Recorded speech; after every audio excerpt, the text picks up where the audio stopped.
This is NBA Storytime. I'm Jamel Johnson. Each week we tell tales of yore from the basketball floor. I'm talking the weird little stories from hoop history you didn't know, like how NBA jam cabinets are haunted by the ghost of a former net great, or what Rucker Park legend and globetrotter Jackie Jackson would do for a quarter. Then we bring in a basketball or comedy friend to talk about what we just learned in a post-game episode. Listen to NBA Storytime wherever you get your podcasts from Blue Wire. They could break here, Chelsea. This could be the moment. Frank Lampard for Chelsea. It's Carvalho to his right. Lampard for the title. Lampard! It's 2-0. It's Chelsea's championship. And 50 years of waiting have come to an end. Lampard comes out to Essien. Oh my goodness. It's a counter-attack. Here's Didier Drogba. And now get down the middle. Drogba goes. Scores! Stretch it. Mix it on when you do. Stretch it. Chelsea 2, Arsenal 0, and Didier Drogba has... Drogba in the centre. McCoy just came from the ground and went forward. Now going back madness. None of it can go. Make sure the money you drop this. This one must have came from. Like I say, then it's very electric. We mean man, I sound like this guy, which guy? I don't even know what he on. Let me sip my tea, can't take me for a month. Man, I done some time back. Unbelievable! Madas. Well, as possibly bleak as this. Drogba! Madas. Never ended up in McDonald's. And I haven't had a trophy in a long time. Not the fault that I played for the Gunners. Good evening, ladies and gentlemen. Thank you for tuning in to another edition of Touchline Fracas, the Chelsea edition.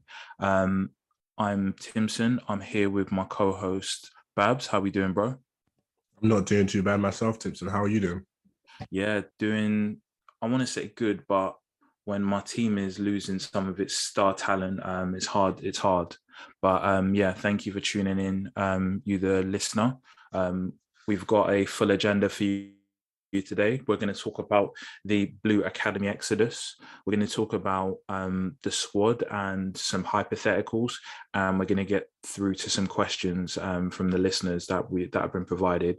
So without any further ado, let's just get into it.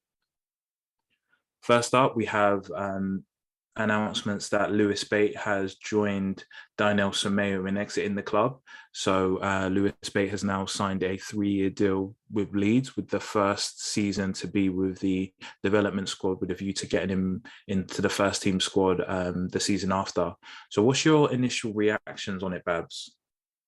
So initially, I thought to myself that it's quite interesting because we've seen this pattern of the youngsters leaving this window. And so honestly, my initial reaction was actually happiness, you know, because at the beginning of the season, well, halfway through the season, me and Joe Tweeds, friend of the show, we had a conversation and I said, I'm a bit worried about a lot of these young guys, you know, they're getting to that 18, 19 age spot.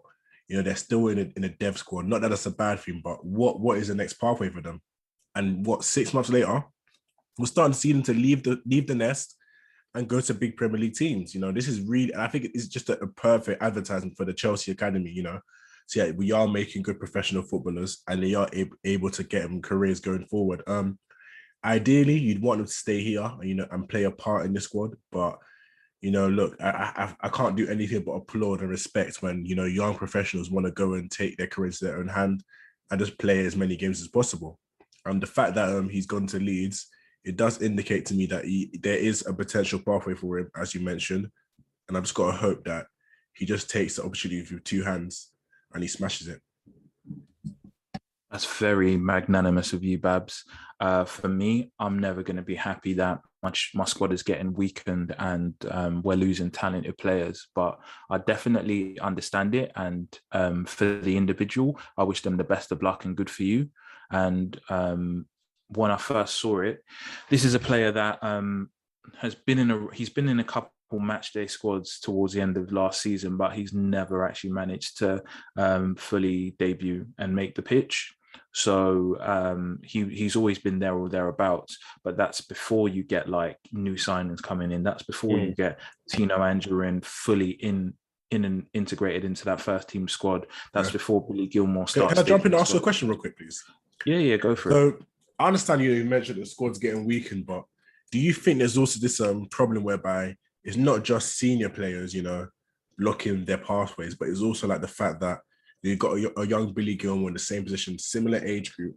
And as has been reported, they do believe he's a bit further in his development. So do you think that it's kind of a thing of like, it was going to happen anyway? Yeah, like as I was saying, obviously first team players, new signings, but then you still have Tino Anjorin, who Tuchel kind of likes. You still have Billy Gilmore. You still have Ethan Ampadu, who can come back and impress potentially. Trevor Chalobah's had a really good season in the top five in the top five league. So yeah, it is academy players, and Chelsea have always said not all of them are going to come through, and this is just that coming to fruition, I think. So it's just what it is. Just to recap, the players that have left so far confirmed is Mark Gurhey, obviously one that's probably the sorest for a lot of people. Personally, I thought he was a talented player, but I just didn't have that affinity towards him, like in terms of, yo, that's my guy, I'm going to ride for him. I knew he was a good player, but I didn't like feel that affinity towards him the same way I do a Charlie Musonda, Callum Hudson-Odoi, or even a Fikayo Tomori to an extent. So he's now gone to Crystal Palace, and I think he's a player that Chelsea football pundits are gonna wonder why Chelsea let him go. And then obviously we have Daniel Simeu. When the Fabrizio Romano tweet came out and said that he'd signed for Southampton, a lot of the quote tweets said, "Who is he?" If you don't know the academy, just say you don't know the academy. You don't need to say you don't know him. If you watched the last FA Youth Cup final that we lost to Man City, you would have seen like a mini battle going on between him and the Premier League's top scorer, Liam Delap, who like he's no easy player to mark himself. So those are two players that are confirmed to go. Players reportedly on the way out is our current this year's Academy Player of the Year, Tino Livramento, who's surprisingly going to Brighton to seemingly compete with Tarek Lamptey. What do you think of that move, Babs? I think it's an interesting move. I do think it indicates that there is probably a chance of him starting. Like I don't know what the injury record is right now with Lamptey, but we did see him towards the end of the season. Like that return that it kept being extended and extended and extended. And if Lamptey's not to be able to be trusted in terms of his fitness, or if they are to look to push Lamptey forward in terms of transferring him, it does make sense to get a Livramento now. You know, it's a tried and tested method for them. You know, a young wing back from Chelsea. You know, we've always produced these wing backs over the last 5 years, especially, you know, with the change in the system. So the fact that they've seen this already work, it does look to be a bit of future planning. But then I do have to question the fact that what if Lamptey stays fit next season? You know, will he start consistently? Will he start at all? You know, would he have had a better chance of staying here and starting? You know, but there's many questions to be asked, and I guess the only thing we can wait to see is the future. You know, personally, like that it does sadden me because, as I've said on the podcast many a time, I think he's the gem of the academy. Like I love Anjorin, you know, I love Bay, you know, all these guys, but for me, this guy here, he is the gem. And for me, to lose a player of his talent, and I hate to use the term, but ceiling, you know, potential, like I think is gonna probably bite us in the arse more than any of the other ones, just in the fact that he suits the current system already. You know, he's already physically able. We really see he's a literal beast at 18. You know, he's technically able as well. He's able to play both sides of the wing back position. So maybe that's why Brighton have brought him, you know, maybe to filling out left wing back, because they do have Dan Burn there. I don't know about you, but having 6'7" Dan Burn bombing forward at left wing back isn't exactly, you know, probably the best choice of squad planning. So yeah, it does indicate to me that he will be going to go and get more opportunities at Brighton, and he's taking his career into his own hands. Very nicely said. I echo the similar sentiments. I think I did hear whispering that Tariq Lamptey might have been on the transfer list. Not that they wanted to sell him, but bigger teams might have come in for him, so they were looking at a replacement. But now he's in. He's going to need that full season to consolidate himself. He's never played a full Premier League season as well. So even if they split the shifts at right wing back, I think Tino Livramento we'll see pitch time. Also, in terms of in comparison, he's definitely got the height, he's got the physique, so he'll probably be more able to deal with the robustness of the Premier League, as well as having that technical grounding that our academy players are known to have. So yeah, he's definitely someone that I thought in this current system, definitely. I thought previously under Lampard, I thought, could he transition into a right back? Maybe, but as a wing back, he's like that is his natural ideal position, so he can maraud up and down that right hand side. And I thought people were talking about Hakimi. Like Hakimi doesn't mean that you don't need to sign. You need to get rid of Livramento, or Livramento's path is closed. To be honest, ultimately, I think it does. Even now that he's not here, he's still got to compete with Reece James, Callum Hudson-Odoi, Azpilicueta on occasion, and now we're seeing reports that Tuchel has taken a shine to Dujon Sterling, who's come out of the wilderness as well. So this is another player that was a Tino Livramento before a Tino Livramento. So like, it is a large part of it is down to just an abundance of options. So I wish him well. I would hate to see him leave, but I think it looks all but inevitable according to a couple of sources. So it'll be interesting to see what he does. And then secondly, we have Miles Peart-Harris. For me, I've always seen, like, obviously Ruben Loftus-Cheek as the prototype, Tino Anjorin as the 2.0, and then Miles Peart-Harris I'd quietly called the 3.0 just because he's of a similar build, but they are different players. It looks like he's linked to a move to Brentford. How would you feel about Miles Peart-Harris going? He's probably the one I'm after Simeo, he's probably the one I'm least upset about, just for the fact that we have very similar players. In Ruben Loftus-Cheek, we're still starting to prove, and Tino Anjorin in the mix. I just felt like his pathway and his unique skill set was already kind of duplicated twice over in those two players. Yeah, definitely. I would echo the same sentiment. You know, I've seen a lot of people say he's like the least talent of the group, but I do think one thing I always say with these young talents is you've got to take it with a pinch of salt, in the fact that you don't know how they're gonna actually acclimatize to the senior game. You know, you never know. He may just take to it like a duck to the pond, and he may just go from strength to strength. You know, and I do think it is a good move for him to go to Brentford. You know, they are a team that play forward-thinking, attacking football, and not just that, but they have a very intricate scouting system. So it kind of indicates to me that they've probably earmarked him and Semedo, who they initially had who they were initially linked to signing as well. So it does kind of like echo to me the fact that they do actually rate these academy players highly. So it's not just us, you know, overhyping them, saying, these guys are amazing, they must start. Not saying that I'm saying they must start, but it just backs up the point that these guys are actually talented, you know. And even the players that people don't rate as much, you know, they are going to Premier League teams. You can't argue it, you know. I know a lot of people are saying the whole thing of like, they'll be in League One, you know, in a couple of years' time. But hey, look, the proof's in the pudding. They're in the Premier League right now, baby. they're and well, all I can say for him is that I just hope he goes and smashes it. You know, like for me personally, I'm not one of the people that believes in the whole, if he's not at Chelsea, I don't want to do well. You know, look, for me personally, as a Chelsea fan, my favorite part has always been following the academy. I'm not saying I don't love the wins, the UCL wins, the Premier Leagues, but for me, the academy is the heart and soul of the team. So I'm always going to have like this inherent bias towards them in terms of wishing them well. You know, so seeing him go off to a Premier side, it just makes me happy, and I do have to wish him the best because I do think he's a talented player. I do think he has the physical attributes to suit the Premier League, and he does have a good shot on him. So I don't think he'll struggle in that regard. Yeah, definitely. I don't think the physical aspect after an adaptation period will be an issue. Brentford is one of those teams, along with Huddersfield, that scrapped their academy in favour of kind of like a B team model. And please, for those who don't know about Brentford, please do not sleep on their scouting. Their scouting is elite. They're looking at players from all over. They've made some great signings in the likes of Ivan Toney. They've scouted. I've seen them linked to players from in the Scandinavian League, linked to Scandinavian champions in Glint, and Peart-Harris obviously just kind of fits that mold of player. I'm a big fan of Josh Da Silva as well, and I think it'd be interesting to see if they try and mold him in a similar fashion. Now, let's talk about kind of their thoughts on the criticisms that players have had.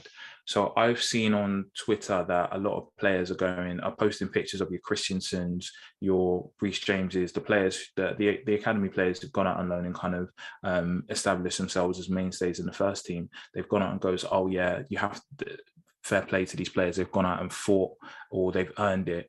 What would you say to those criticisms that these young players who are leaving are running away and they're afraid to kind of fight for their spot in the team? I find it quite laughable, because this whole fight for your spot in the team, earn your stripes, in my opinion, is nothing short of it's just plain ignorant. Like we've seen the likes of Lucas Piazon go on 10 loans. If that's not earning your stripes, I don't know what is. So I don't think it is as black and white as these people tend to trying to insinuate and say, oh, if you want to make it at Chelsea, you'll do this, that, and the other, as if to say that it's just one, set blueprint that a player has to be to get into the first team. And I don't know, I find it a bit weird because it does seem as though these guys are trying to like shit on the players a bit, excuse my language. And it does feel as though it's coming off as like a bit of a beer X, like, this, that, and the other. But in actuality, if you don't care, about these players, you shouldn't be that angry, like, at the end of the day, you haven't really watched them. You wouldn't feel that attachment.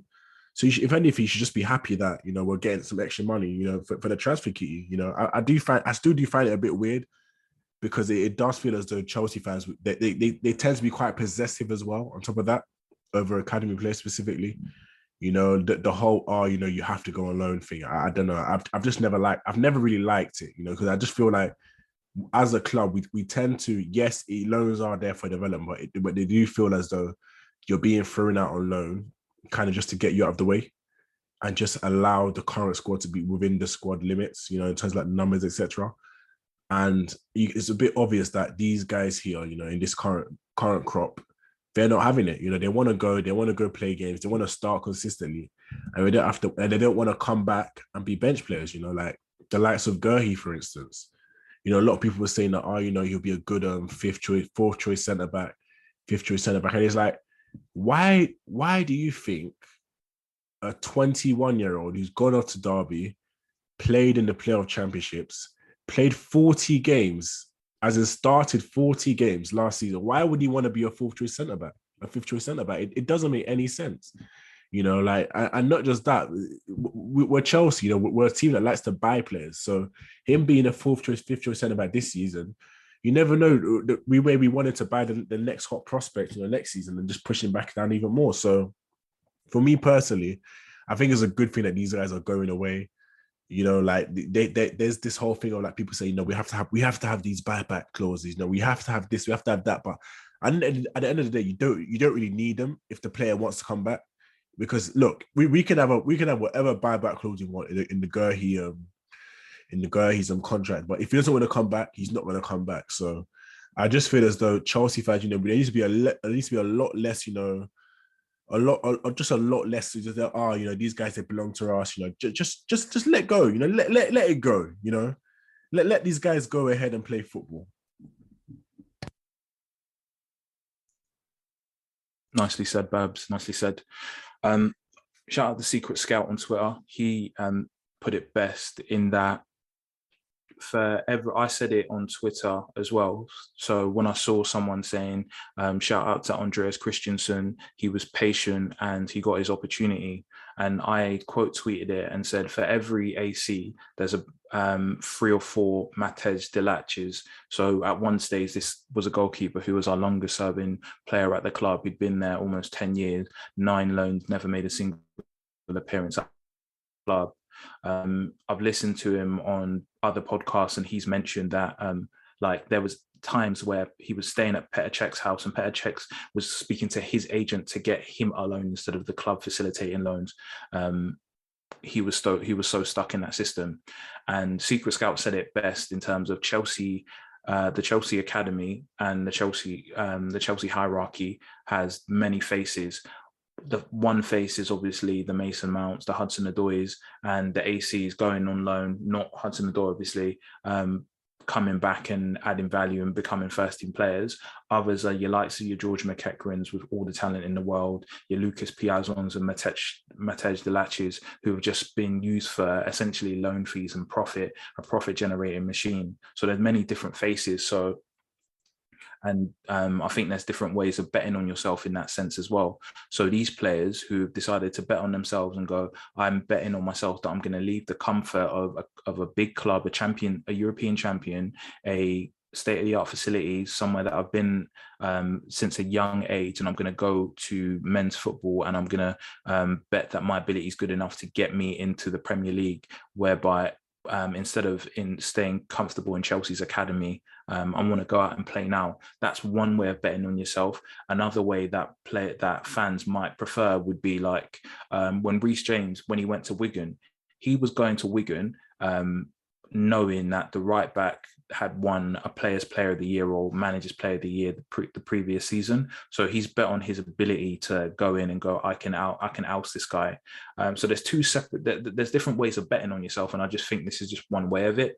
In regards to the fans who have an issue with it, it's the same. These are probably the same fans who took an issue with Hudson-Odoi getting 120k as a base salary and 180k if he hits his targets, or Tammy demanding to be on par with Hudson-Odoi. It's like, because they're academy players, you feel like you own them and then they should be happy to take anything that the club offers them. It doesn't work like that. They bet on themselves and they know their value, and just because they came from the academy, they are not enslaved to you. The same way, if a parent does wrong by you consistently, the fact that they brought you into the world does not give them the right to kind of mistreat you and use you to their own gains.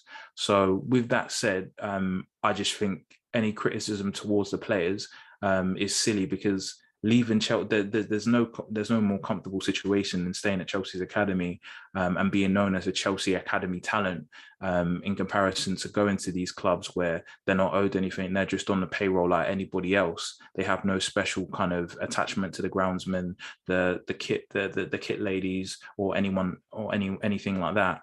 So that's what I have to say on it. In terms of kind of past cases, we've seen previously, let's exclude like the players who didn't purely come from the academy. So your Kevin De Bruyne's, your Mo Salah's, and Romelu Lukaku's and stuff. Past cases suggest Chelsea players don't really go ahead and flourish in terms of that top level, aside from obviously the pseudo talents that I've mentioned. What do you think about this, Babs? I think it's a fair statement. But I think people are a bit too close-minded in the fact that the top being top four, playing in top four, that's the top 1% of football at the end of the day. The likes of Ake, Chalobah, Aina, Boga, who've all gone away and they're playing top flight football. Those guys there are other examples of players that have left, and I mean, you can't exactly just say, but they're not playing for the best teams in the world. That doesn't mean that they were players you can't regret. That you can regret. Sorry, I think it's a bit close-minded from Chelsea fans at times, because you never know what would have happened if they stayed here. They may not have developed as well as they did. They may have developed even better. I think you've got to look at it in a bit more broad terms. Playing football at the top level, that is a success in its own, and that is a success of the academy in its own. Producing these top players. So I don't feel as though it's as easy as just brushing off and saying that there's this perception that they don't really flourish, because they clearly are if they're playing top flight football. You've got the likes of Nathan Chalobah. He's just come back again up with what captain in Watford. He's going to be playing in the Premier League again. That's a success. That is a success. Exactly. So there's varying levels of success. In terms of going above and beyond Chelsea, like to use a different team as an example, a player who's probably like gone to heights beyond Arsenal would be like world class ability at times. He's gone to Bayern Munich, he's won the league, he's won the Champions League, German international. He's very much gone above and beyond the ceiling that Arsenal probably had for him, and he's flourishing, and he's like him going to Arsenal would be a step down for him at this point. There's no Chelsea player who's left the club who's gone on to do that, but there's varying players who's gone on to carve very season careers for themselves in professional football. So even if you want to look at it close to home, Jack Cork has done very well. Nathan Ake has gone on to become like a Dutch international. He's now obviously got his top form move, so I'm expecting good things from him this season. Who else? Patrick Van Aanholt was someone that I wouldn't have minded having back after becoming an international and going to obviously Palace and showing that he's one of the better left backs in the league. There's just so many that you can link to, but equally there's so many that you can kind of mention in terms of players that just never made it. I'm going to go old school and mention like a player. Only my old school football manager dons will probably remember Tom Taiwo as someone who kind of tumbled down the football leagues. Dominic Solanke was someone that was highly regarded. Had that 84 goal season with Tammy Abraham in the academy. He's only just finding his feet after a tumultuous time in the Premier League with Bournemouth and Liverpool. He's now kind of found his feet in the Championship, and he's kind of building himself back. Rhian Brewster's not really kicked on from youth football. So these are players that like we've let go, but we haven't really felt the sting of letting them go because they haven't kicked on to bigger and better things. But there's always a first, the same way Mason Mount said he's going to be the first player to break in the squad after John Terry, even though that turned out to be Hudson-Odoi in terms of like becoming a mainstay in the squad. All right, moving on. How did Chelsea prevent this from happening, in your opinion, Babs? Is there anything they can do to kind of stop this kind of leakage of talent? I don't think they should really prevent it. I think they should actually encourage it. You know, it allows for you to have a less of a messy squad. You know, wait, Babs, are you advocating for Chelsea to? Are you suggesting Chelsea should advocate their players to leave? Wait, let me finish. Let me finish. Elaborate. Let me finish. I'm not saying, saying that, when you're sound like brother from AFTV. Hang on, let me finish. I'm not saying just say, hey, when you're 18, you got to be at the house. I just mean in terms of like, rather than just keeping them around, between that 18 to 21 age zone. If they want to leave, allow them to leave. And if you have a player that you think is a top level talent, you create that pathway for them to come into the team. That I think those are the only two ways you can go about it. I don't think there's a way you can prevent it. Because if you do prevent it, you prevent the likes of like Bate, Simeon, etc. leaving. They just end up staying there until they're 21. They're not really starting. And they just end up just leaving on the free anyway. So I do feel as though it's kind of a thing. You have to be a bit cutthroat, as bad as it sounds. And the fact that you just got to say, you know what, if you want to leave, you can leave. But if there's these players that, they are top talents, the likes of your Livermentos, then I think those are the guys you must make the pathways for, rather than just having them going through on continuous loans. Yeah, I feel you. For me, there's two things they can do in terms of, there's a couple of things. The first thing is don't let it run into 18 months on a deal. I think from 2.5 years, you need to start making overtures about a player's contract. If they're playing hardball with 2 years left on their deal, that's when you should probably accept that you're going to sell, because you're looking at the signings. What is it? Lewis Bate is 1.6. Mark Gurhey is 20 million, which is pretty much for his ability to steal.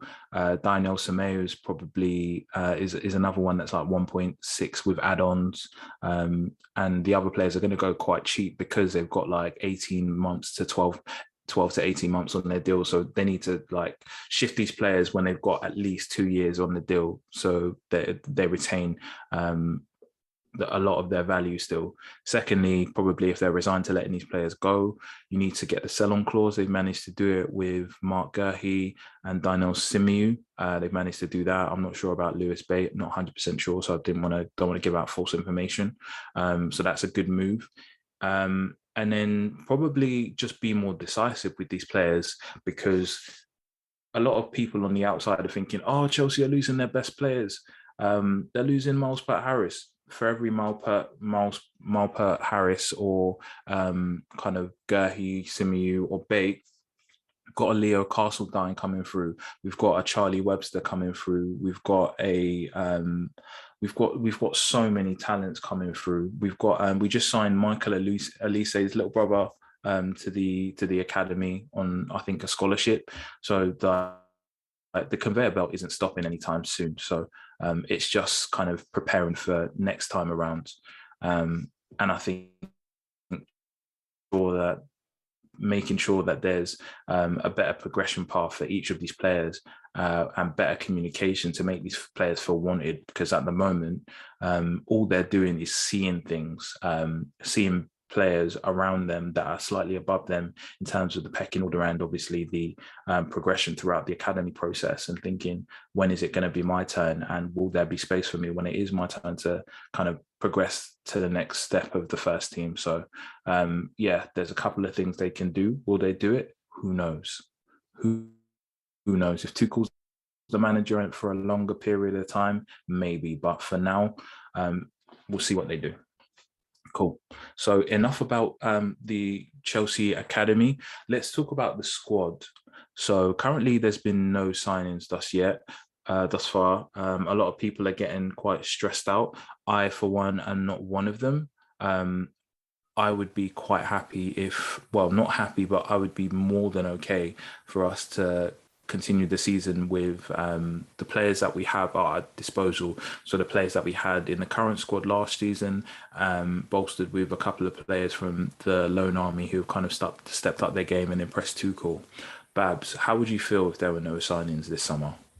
Honestly, I wouldn't be too pressed. I do think Chelsea fans they're being a bit too over the top. Like, it was only a year ago when we spent $250 million, on new transfer, a shiny new striker, a lovely new creator, a young maverick, a talented, at the end of his career, experienced centre-back, and what is now our first choice goalkeeper, as well as our left-back. So, I do feel as though our squad still is in a strong space. I think the only problem and the only worry will still be the goals. Will Timo, turn around would Timo turn a new page? Who knows? Will our front three be a bit more lethal? Who knows? Because at the end of the day, look, if it's going to be Mount, if it's going to be like a Mount, Timo, Kai, front three, I'm going to be expecting a whole lot more goals from them. Like, to be honest with you, like what they put up this season was pathetic. Mount was our player of the year. He did a very good job. Under Tuchel especially, his goal rate went up like really by quite a large amount. But I still feel as though if you're going to be playing in that position behind the striker, you're going to have to give me a lot more than what you did last season. So, I do feel as though that is like one of the main questions. Creativity as well. Is Tuchel going to be a bit more forward thinking? Is he going to be a bit more expansive when we play against these mid-table teams? I remember those Leeds games. I remember those Brighton games, at home, whereby we were just struggling to create. We were a bit lukewarm in our attack. And I do feel as though I feel like that's more of like a stumbling block for me, how we approach those mid-table games than it is for me to get the signings. Because at the end of the day, right, in the big games, I can trust Tuchel, Liverpool's, the Tottenhams, the Man Cities, I can trust him. I know he's going to put out the squad to do the job. But is he going to be able to do the mid-table thing? Because at the end of the day, look, there's more mid-table or lower-end teams than there are top teams, And those are the games where you pick up the majority of your points throughout the season if you want to challenge for the title. So, yeah, I think that's more of a stumbling block. But, yeah, to circle back to the transfers, personally, I think it will take a lot for us in terms of transfers for us to be challenging, which sounds crazy considering how much we spent in the last year. But I still feel as though the gap between us and Liverpool and Man City is still quite large. And then, because at the end of the day, the league, in my opinion, is a lot harder to win than the Champions League. I do feel the Champions League is still a bigger feat, by reputation, but playing nearly 40 league games, 38 games, is a lot harder to be consistent. It's a lot harder to have that depth of squad. So I do feel as though I feel as though if we are to make signings, it's obviously for us to be challenging. So I just feel as though the signs we would have to make, it'd be so much just to bridge that gap in quality. And then you look at United as well; they're starting to strengthen. Arsenal, there's murmurs they're starting to strengthen. So I do feel as though the way our squad is currently right now, I am comfortable in the fact that we should be able to get top four comfortably. But now is that next gap, in terms of bridging the big points gap and challenging for the title. Will signing a Haaland bridge that gap? I don't know. What do you think, Timson? Oh, all right. So I'll go to the how would you feel if there's no signings question first, then I'll go back. Then I'll circle back to Haaland. How would I feel if there was no signings? I would be cool with it. I feel like any of these loan players, these guys who have been out the squad, coming back and adding some fresh blood and rejuvenating the squad in a sense, will feel almost like a signing. If you can get like Ruben Loftus-Cheek at his best, it's almost like a brand new signings. If you get a Charlie Masonda kind of playing, who I absolutely love, I feel like a lot of players love and want him to do well. If you can get a tune out of him, he's a problem for defenders. There's a few players. If you can get like Dujon Sterling being that dynamic wing back that you were hoping for in Hakimi, that's another tactical dimension to help break down players. So you've not only got an inside forward in one of those 2-10 spots on the right hand side who can beat a player one-on-one. You've got a fullback, you've got a wing back in Dujon Sterling who's comfortable beating a player one-on-one as well. So I think I'd be cool with no new signings at this point in time, especially if it meant that it would make it easier in the long run to sign a Haaland. And if we weren't able to kind of sign Haaland, which I think we will next summer, it then makes the transfer and transition easier. So it makes it Timson. Are you sure? The economy is made up of real people doing real stuff, and it affects everything. Which you obviously know since you're a real person doing real stuff. Marketplace is here to help you get smart about everything beyond the what of the day's business and economic news. We dig into the how and the why with the real people driving our economy. From big tech and interest rates to small businesses and what's happening at the Fed, Marketplace breaks it all down so you don't have to. Listen to Marketplace wherever you get your podcasts. This episode is brought to you by HP Plus. In a world full of smart devices, shouldn't your printer be smart too? It is with HP Plus. These printers know when they're running low, so you always get the ink you need delivered right when you need it. Plus, you save up to 50% on ink, so you can print whatever you want, as much as you want, anytime you want. Huh, that is pretty smart. Get 6 free months of instant ink when you choose HP Plus. Conditions apply. Visit hp.com/smart for details. Yeah. Are you sure you think we can win that Haaland race next summer? Because I'm looking at it and I'm saying, who's he going to go to? Real Madrid have not signed a player, have not paid money to sign a player since Rainier, and that was like an investment signing. Even David Alaba, who's their like pretty much their only signing so far, is a free transfer, and that's the only club that I was worried about. Barcelona are shifting players to free up the wage bill. They're selling anyone they can get. Trincao, we just signed you, but yeah, you got to bounce. Conrad de la Fuente, yeah, you go Olympique Marseille. It's only 3 million, but we need that, and we need to free up the wage bill. Other than the Spanish clubs, I'm not stressed. I do not think he's going to go to a PSG. I don't think.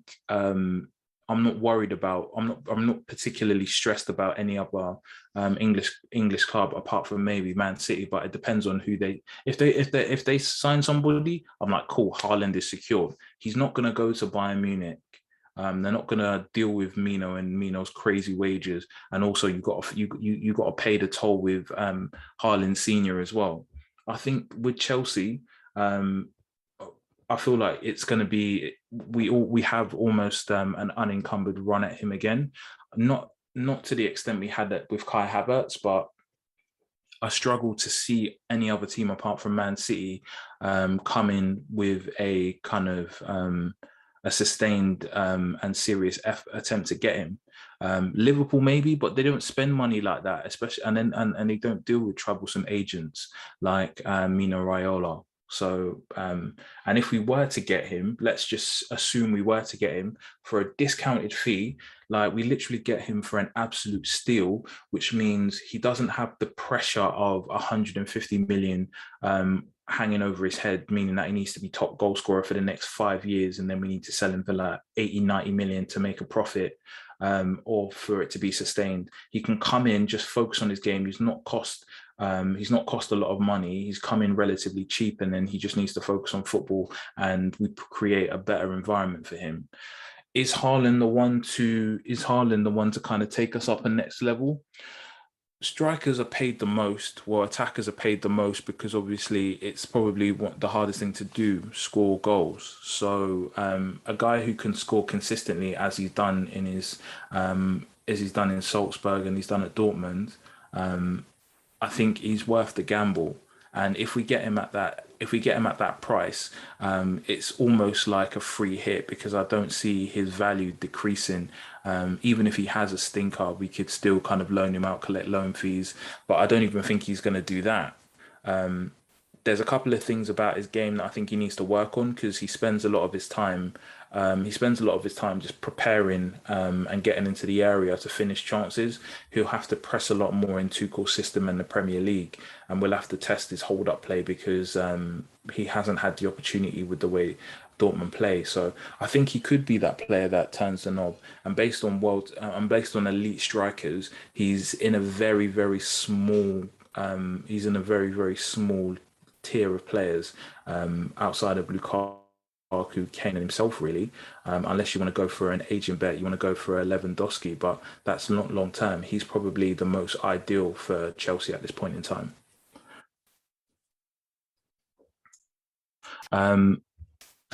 Moving on, I've got two questions. I've got one question. Sorry. So you mentioned two names there.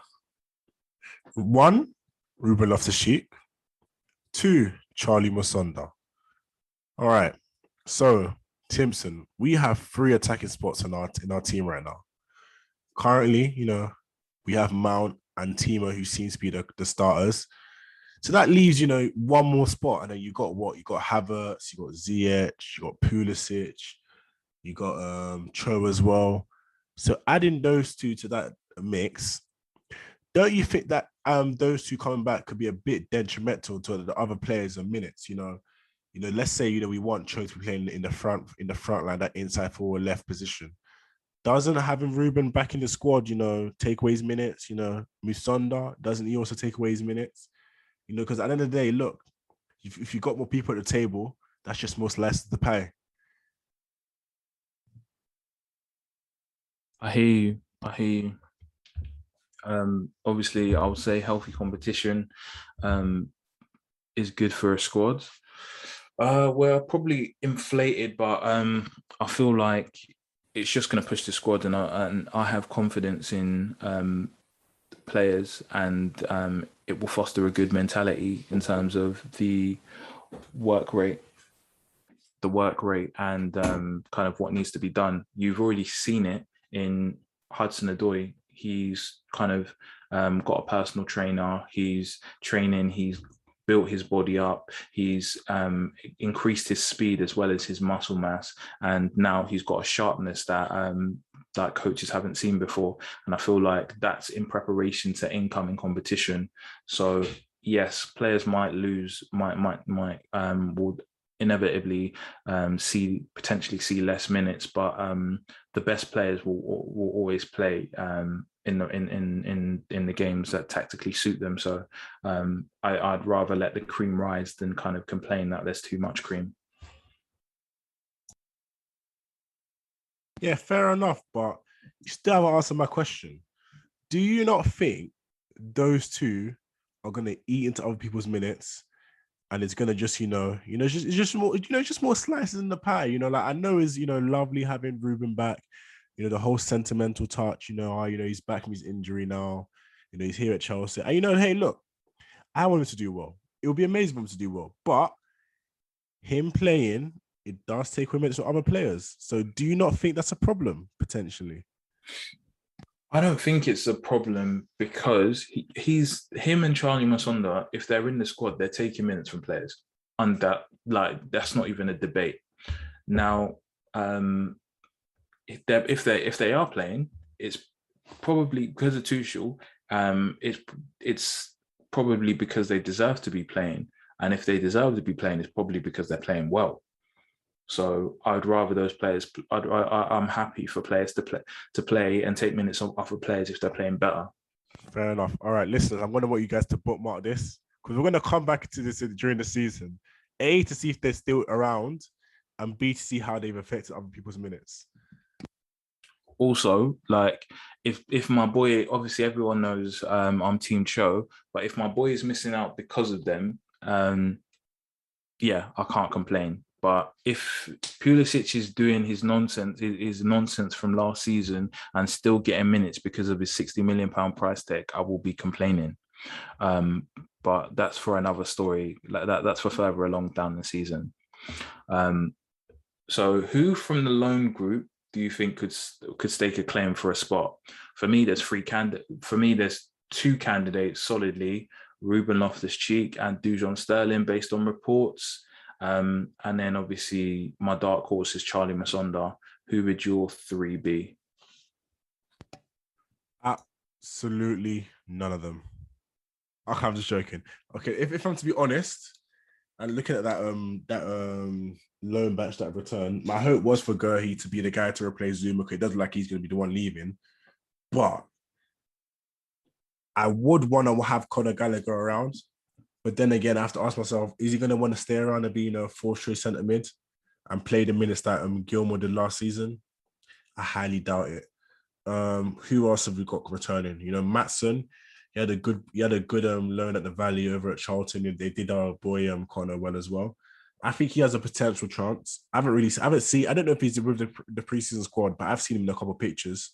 Yeah, and Chilwell does need a backup. So if we're able to finally get rid of that man, that criminal, I left wing back as Mr. Ben likes to refer him, Alonso, it would be nice having him as a backup option because, as we said, having these academy guys there to fill up squad numbers it's just a cheap replacement. So, and he's a talented player at the end of the day as well. So I think he's one. The next one I think is one that people have said a lot, but Broha, I think is an interesting one because I don't know if people rate him, but from what they've seen, or they rate the idea of him, if that makes sense. I feel like people have made this perception of having like a third striker, waiting around, and I don't know how that works, with a young player. So the reason why I've highlighted him is because I think it could be a bit of a questionable one if he plays that role, because I don't see a player that's gone out on loan and played a lot of games wanted to come back and sit on the bench for game after game after game. So if he is to be second choice rather than first choice, I do think there's a potential because we will be able to rotate a bit more. But if he's a third choice, I think I'll be a bit worried. In terms of if we're still sticking to loan players, in terms of other players, I still think it's tough. I think it's tough because I would like to see Ruben come back, but in this current shape, I don't know where he does. He played a similar system at Fulham in retiring the strikers, and he wasn't really impressive. But I knew that was just for him to get fit again. So I think it's going to be a bit tough for him. But other than that, I'm not exactly too excited to see anybody come back from the loan army. See, this guy just doesn't believe. This guy doesn't believe. I'm joking. Conor Gallagher, I'm a big fan of, but I would actually love to see what he could do if he went on loan to Crystal Palace like he was meant to last season, and just see what he's doing with, see how he does with Vieira and the new look Palace side that he's building over there with Michael Elise as a still in and whoever else signed. So that would be quite interesting. with Martson, he's someone who did all right at League One footballs, but I think the natural progression would probably be a Championship loan. I think at this point, but especially since you still have like Emerson, who's just come off the back of a European Championship win, and Marcus Alonso. Say what you will, but those are two senior kind of wing backs, able to deputise as wing backs. And as far as kind of Ian Matson, I decided after Jay De Silva, I'd never fall in love with kind of like a left back / wing back in the academy, because if after the heartbreak of seeing Jay De Silva go to Bristol, and we still got Juan Castillo, who's the original Flying Dutchman, on loan somewhere. So I'm just kind of like not getting my hopes up for Ian Martson just yet. Yeah, Castillo, he went off to Birmingham this season. So yeah. That's a good Championship loan for him, and hopefully he does well, because he does have the physicality to play in the league. So I can only hope that he does well there. So, just before we get to the listeners' questions, I just want to ask you a couple more questions. So, say no striker comes in, say I've already spoken it into existence, and like Haaland's coming next summer, and we have no striker this year. Is keeping Tammy a must? For me, I think I think we can see a resurgence from Tammy.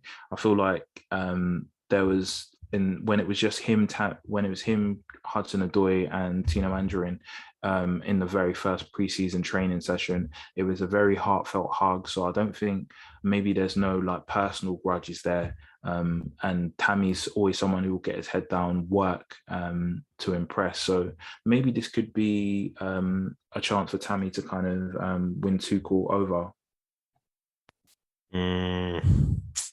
Let's be honest here, Timson, man. This guy has put this guy's put 100 left wing backs on the bench over him. You know, he doesn't seem to be the biggest fan of his either. I feel like the only thing we can do, you know, whilst he's got 2 years left in his contract, is just to sell him, and you know, just split paths. You know, like I don't see the point in wasting time anymore. For me personally, I'm a fan of his. You know, people know like he's a natural goal scorer at the end of the day. You can say what you want about him, but the guy scores goals.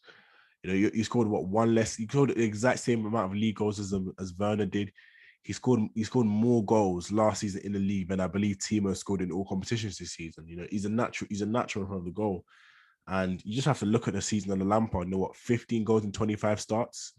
You know, yeah, I think he got a goal in one of his sub appearances, I think against Palace as well. So, you know, hey, look, like the guy scores at a good rate. You know, he's not the fanciest, you know, player. You know, he's a typical box striker, and there are going to be a lot of frustrations around that. And at a club like Chelsea, you do need to be a bit more well-rounded as that if you want to be a striker. So I do understand that. And I'm not here advocating that I think that he should be the starter as number 9, but I do feel as though our fans, you know, kind of disrespect him quite a bit. I feel as though out of all the academy players, he doesn't seem like he's treated as one of them, if you get what I mean. You know, I feel like there's like a lot of like allowances for the other guys, but when it comes to Tammy, he seems to be this own separate entity. And I get it, because you know he's a slight bit older than the Chos and 1 year older than Mount, but even still, then I do feel that he's a player that he deserves respect, man. You know, he's clapped goals. You know, he's been a loyal servant to the club. He could tell, like, in terms of morale, he's a big character in the dressing room. You know, when those reports were coming out about Rudiger by certain journalists, this guy was the one who was coming out, you know, publicly and saying, "Hey, you know, you guys need to chill on my guy." Like, he's not the captain, you know, he's not really a senior member of the squad, but he had the personality to do that. And I do feel like having the kind of players is important in the dressing room, especially when it comes with the goals that he provides. So, personally, for me, I do think, hey, look, if we can get that 40 million for him, just go and get it, you know, split paths. I don't think there's any point of trying to, like, you know, just stretch what doesn't need to be stretched anymore, because it does feel as though Tuchel isn't the biggest fan of his. Yeah, I can't agree more. I think that's fair. So out of like players who were in the squad last season, who's your tip for a strong season this year?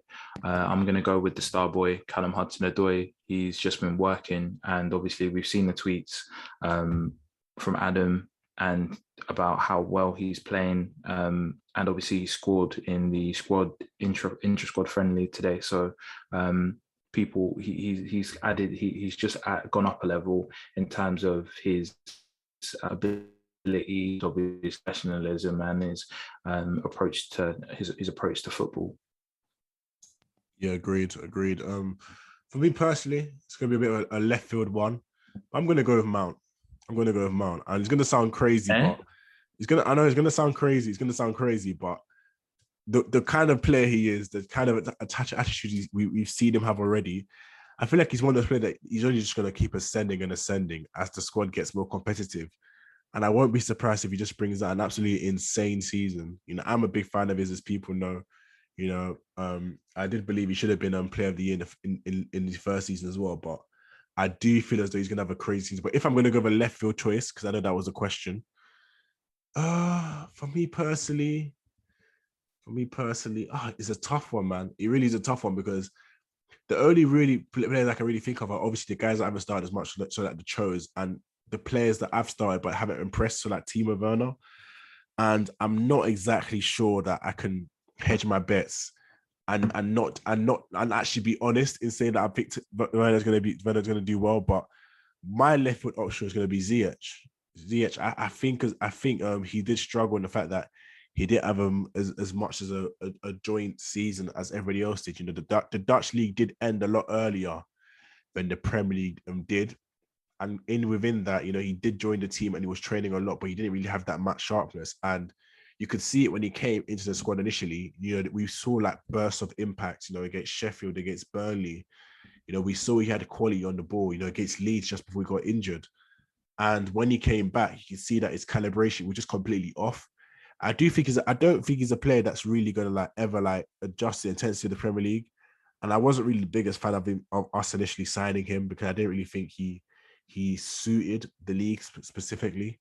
But I do think if we look at our most creative players, he's right up there. And if we want to unlock a defense, if you want to supply a striker like a Haaland, you're going to struggle to look further than a Hakim Ziyech. That's a nice shout. My dark horse, I'm not sure if it's a dark horse pick, to be honest, because I know he didn't have the best of seasons, but Kai Havertz is someone who's grown from strength to strength towards the end of the season in the European Championships. I'm expecting him to have a super strong season as well. But I don't think that's as surprising, perhaps.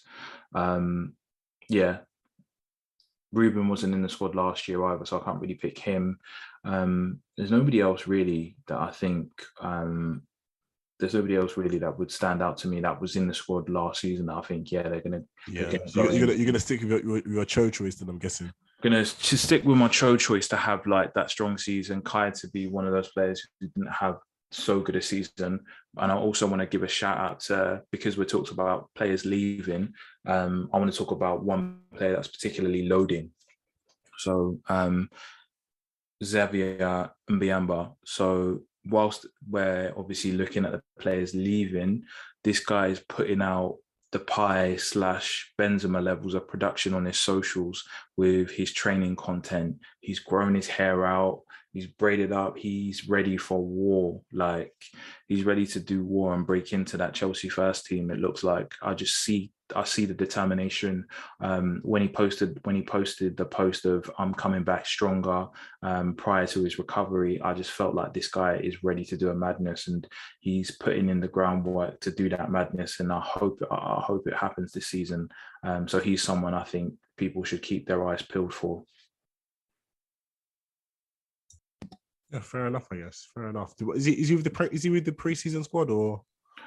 Nah, so they went to he went with the development squad whilst they were somewhere else. I think they went to Scotland, and that's why the three who are leaving, Livramento, Bate, and Pert Harris, were training with the under-16s.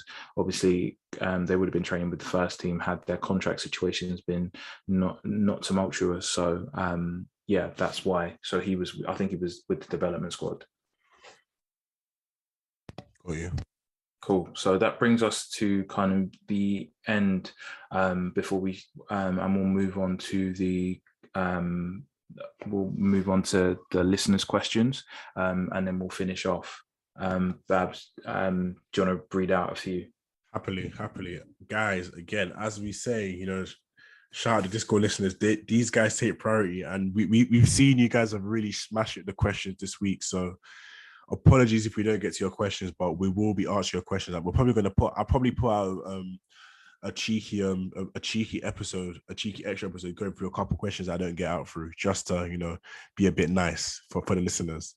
So the first question from Tarisai, shout out you. We appreciate your support. He says, who do you believe is our most intelligent attacker? And I don't want to say the next part because I know your stance on the player, but he also says, and why isn't it Pulisic?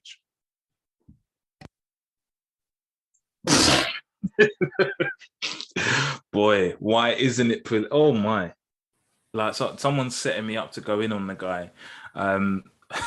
Wow. Why isn't it Pulisic? Why, first of all, who is it? I'll probably say probably Kai. Probably gonna go Kai.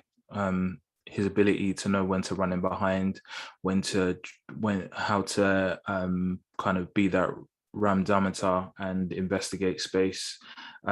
His ability to kind of see passes and play those 1-2s like he did with Hudson-Odoi. I think he's just like, I think he's box office in terms of like all round attacking package. So definitely I'm gonna put Kai. Why isn't it Pulisic? Very little variation to his game in regards to like his style of play. So you can see how Kai can play in front of a low block. You can see him running behind and stretch teams like he did for the Champions League winning goal. You can see him face up as a target man. His ability to adapt to different situations without being told to do so is something that I think I haven't seen from Pulisic yet. Pulisic is very much dribble. He showed me a bit of poaching and the desire to get into the 6-yard box, and he benefited from it last season. The season before last, but very much he just wants to run at you, head down, run at you, and see what happens once he gets past you. So that's why I probably wouldn't give it to Pulisic. Fair enough. So we have another question from PJ Shahu. So he asked a bit of a calculated question here, and he says, well, he wants to know our opinion on what do we think is our most important. What do you think is the most important attribute for a striker? Is it being a threat tactically like a Werner? Is it being a naturally good footballer that complements the attack, such as Kai? Or is it someone that isn't exactly as clean as a footballer, but they get loads of goals? So a Haaland or a Tammy, he says. What do you think, Timson? I'm going to go tactically, because if you have that tactical adaptability or an ability to understand what the team needs tactically and you can do that like Timo Werner, one of the reasons why he got in the team in the Champions League was because he caused problems tactically for Man City with his intelligent movement. And his movement away left a space in the middle of the pitch for Mason Mount to slide that ball through. So I think, if you have an innate tactical understanding of the game, and you can kind of mold yourself game by game into what the team needs, you'll probably have a longer career in football than any of the other examples you gave. What do you think, Babs? I think there's a balance to be struck, because at the end of the day, goals is currency, and there is no currency stronger than goals, man. If you had to pick just one, though, if I had to pick just one, I think I'm edging to the Kai, the guy that's more fluid and allows the attack to be a bit more functioning, because there's no reason why he can't get the goals. But the added fact is that you're going to be a lot more you're going to be a lot more fluid in your attack. And I do feel as though, you could be as tactically dangerous as Timo is, but when you have that guy that's able to calmly pick up a pass, make the right decision 9 times out of 10, I do think you tend to benefit a bit more, because you are going to be a bit more, because you are going to get a bit more of a consistent result from the actions of the player, if you get what I mean. Goals, and then as I've said, that is currency. There is no currency stronger than goals. but I do think you can get the goals from that guy. So it's a bit of a cop out. I know it's a bit of a cop out, but I'm going to go with that tactically fluid guy because I'm not gonna lie. I do think Kai can be the answer to our number nine woes. I do think that 9.5 half space that's where he benefits the most. And I do think that if we are to play him there and we get the creation going around him, there's no reason for him not to be bagging goals. He's done it already for Leverkusen in a lesser team. Nice. What do you think, Tim? So do you think Kai could be the answer, or am I being a bit too forward thinking there?